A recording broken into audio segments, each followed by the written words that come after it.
Breaking news చూస్తున్నాం. హిందువుల పీకలను కోస్తాము అంటూ ఇటు పాకిస్తాన్ ఆక్యుపైడ్ కాశ్మీర్లో పాకిస్తాన్ ఉగ్రవాది పిచ్చుకూతలు కూస్తున్నాడు.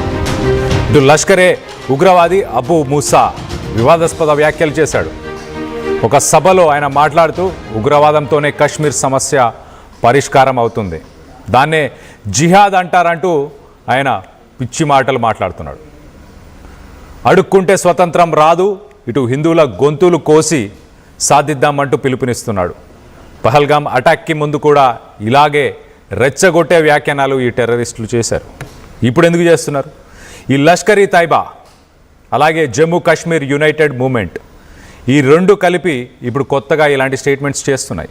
ఆపరేషన్ సింధూర్ తర్వాత వాళ్ళ స్థావరాలను బద్దలు కొట్టిన తర్వాత ఇప్పుడు మళ్ళీ రిక్రూట్మెంట్ చేసుకోవడానికి, మళ్ళీ ఉగ్రవాదులను రిక్రూట్ చేసుకోవడానికి ఇలాంటి స్టేట్మెంట్స్ చేస్తున్నారు.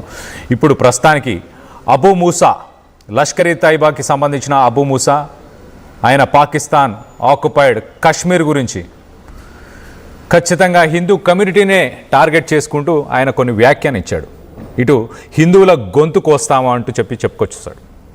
అలాగే కాశ్మీర్ అనేది అడుక్కుంటే వచ్చేది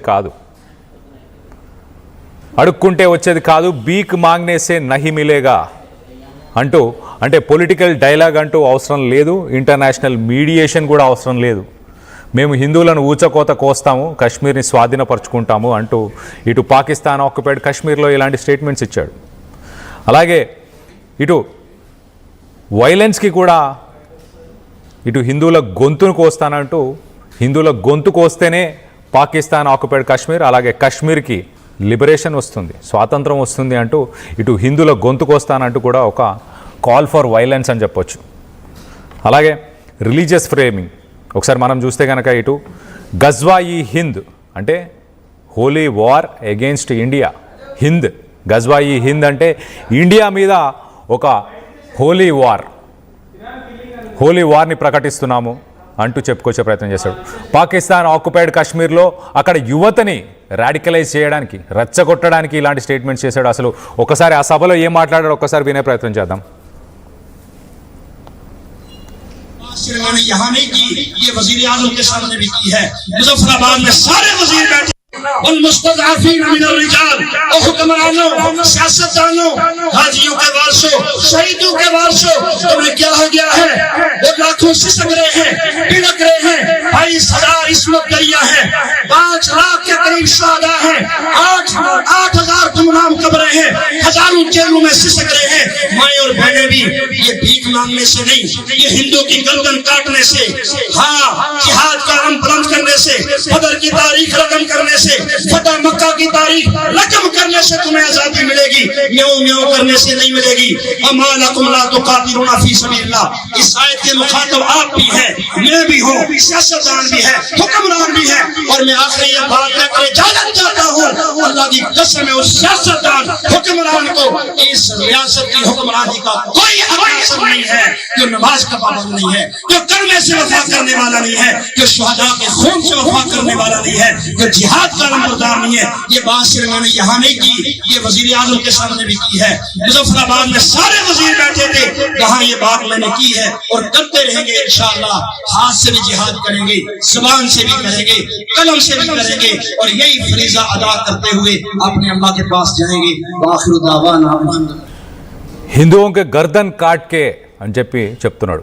అంటే హిందువుల గొంతు కోస్తాను, పీకలు కోస్తాను అంటూ ఆయన చెప్పే ప్రయత్నం చేస్తున్నాడు. అప్పుడే కాశ్మీర్కి స్వాతంత్రం వస్తుంది. మియా మియా అని బతిమలాడాల్సిన అవసరం లేదు, వాళ్ళని మనం మాట్లాడాల్సిన అవసరం లేదు, పొలిటికల్గా ఎలాంటి డైలాగ్ కూడా అవసరం లేదు అంటూ మాటలు చెప్తున్నాడు. ఇవన్నీ సడన్గా ఎందుకు చెప్తున్నాడు? ఆపరేషన్ సింధూర్కి ఇదంతా కనెక్షన్ ఉంది. ఎలా అంటారా? ఆపరేషన్ సింధూర్లో మనం వాళ్ళ స్థావరాలన్నింటినీ చెదరగొట్టాం, వాటన్నిటిని ధ్వంసం చేసేసాం. అనలిస్టులు ఏమంటున్నారంటే ఇటు అబూ మూసా మళ్ళీ రిక్రూట్మెంట్ చేసుకోవాలి, తన ప్రాపగాండాని ఇంకా పెంచుకుంటూ పోవాలి, టెర్రర్ గ్రూప్స్ని పెంచి పోషించాలి అన్న ఉద్దేశంతోనే ఇలాంటి స్టేట్మెంట్స్ చేస్తున్నాడు. అలాగే ఇండియన్ సెక్యూరిటీ ఫోర్సెస్ మనం చూస్తే ఇండియన్ ఆర్మీ ఇటు బార్డర్లో ఎవరూ లోపలికి రాకుండా, అంటే ఎలాంటి ఇన్ఫిల్ట్రేషన్స్ జరగకుండా ఆ రూట్స్ అన్నిటినీ కూడా ప్రస్తుతానికి వాటిని టైట్ చేశారు. టైట్ చేస్తే ఇటు మూసా ఏం చేయాలో అర్థం కావట్లేదు. ఇంటర్నల్గా వాళ్ళకు పాకిస్తాన్లోనే ప్రాబ్లమ్స్ ఉన్నాయి. స్వతహాగా ఒంటరిగా అటాక్ చేయాలని ప్లాన్ చేస్తున్నాడు. ఇటు మూసా మరికొన్ని మాటలు మాట్లాడాడు. ఇటు కశ్మీర్ని గాజాతో పోలుస్తున్నాడు. గాజాలో ఎలాగైతే హమాస్ అటాక్స్ చేస్తుందో, ఒక హైబ్రిడ్ వార్ఫేర్ని చేస్తుందో, ఆ వార్ఫేర్ టాక్టిక్స్ని ఇటు లష్కర్-ఈ తైబా, జైష్-ఈ మహమ్మద్ వీళ్ళందరూ కూడా వాటిని అనుసరించాలి, వాటిని నేర్చుకోవాలంటూ చెప్పే ప్రయత్నం చేస్తున్నాడు. ఇటు హమాస్ ఇజ్రాయెల్లో చేసే అటాక్స్ హైబ్రిడ్ వార్ఫేర్ ఎలా ఉంటుంది, గోప్రో కెమెరాస్ పెట్టుకుంటారు, సోషల్ మీడియాలో లైవ్ స్ట్రీమింగ్ చేస్తుంటారు వాళ్ళు చేసే అటాక్స్ని, అలాగే సివిలియన్స్ని టార్గెట్ చేస్తూ ఉంటారు. సో రానున్న రోజుల్లో ఇటు జైష్-ఈ మహమ్మద్, లష్కర్-ఈ తైబా ఈ సంస్థలకి పిలుపునిస్తున్నాడు. ఇటు హమాస్ చేసే అటాక్స్ లాగా మనం కూడా గోప్రోస్ పెట్టుకోవాలి, సోషల్ మీడియాలో లైవ్ స్ట్రీమింగ్ చేయాలి, అలాగే సివిలియన్స్ని, అన్యం పుణ్యం తెలియని అమాయకులని, సామాన్య ప్రజలని పొట్టన పెట్టుకోవాలి అంటూ అందరికీ పిలుపునిస్తున్నాడు. ఒక పక్కన ఇటు పాకిస్తానీ లీడర్షిప్తో చాలా క్లోజ్గా మూవ్ అవుతున్నాడు. పాకిస్తాన్ ఆర్మీ చీఫ్ని కూడా ఆయన జనరల్ ఆసిఫ్ మునీర్ ఇదే లాంగ్వేజ్ని యూజ్ చేస్తున్నాడు. ఇటు పాకిస్తాన్ ఆక్యుపైడ్ కాశ్మీర్, అలాగే పాకిస్తానీ మిలిటరీ ఈ రెండు కూడా కాశ్మీర్ ఇష్యూని ఎప్పటికప్పుడు తెర మీదకి తీసుకురావడానికి ఏదో ఒకటి చేస్తూనే వస్తున్నారు. ఇట్లా ఉగ్రవాద దాడులు చేస్తూ, పహల్గామ్ అటాక్ లాంటి అటాక్స్ ప్లాన్ చేస్తూ, ఇటు హమాస్ నుంచి నేర్చుకోవాలంటూ చెప్తున్నాడు. ఒకసారి పహల్గామ్ లింక్ గురించి మాట్లాడే ప్రయత్నం చేస్తా. మూసా కూడా ఈ పహల్గామ్ దాడిలో ఒక మాస్టర్ మైండ్. 2025లో జరిగిన పహల్గామ్ దాడిలో ఇటు పాకిస్తాన్ ఆక్యుపైడ్ ఏరియాలో ర్యాలీస్ని తను తీశాడు. అలాగే ఎపిసోడ్ 2 ఉండబోతుంది. సిమిలర్గా ఇదే తరహాలో ఒక ఎపిసోడ్ 2 ఉంటుంది. అది కూడా లార్జ్ స్కేల్లో, అంటే పెద్ద ఎత్తున ఇలాంటి ఒక ఎపిసోడ్ 2, అంటే పహల్గామ్ లాంటి దాడి భారీ ఎత్తున ఇంకొకటి ప్లాన్ చేస్తున్నాం, ఇంకొకటి చేస్తామని చెప్పే ప్రయత్నం చేస్తున్నాడు. సో మూసా చేసిన ఈ స్టేట్మెంట్స్ అన్నీ ఇటు పాకిస్తాన్ ఆర్మీ చీఫ్ ఆసిమ్ మునీర్ కూడా ఇలాంటి స్టేట్మెంట్స్ ఈ మధ్యకాలంలో చేస్తున్నాడు. ఇండియాని రెచ్చగొట్టే ప్రయత్నం చేస్తున్నాడు.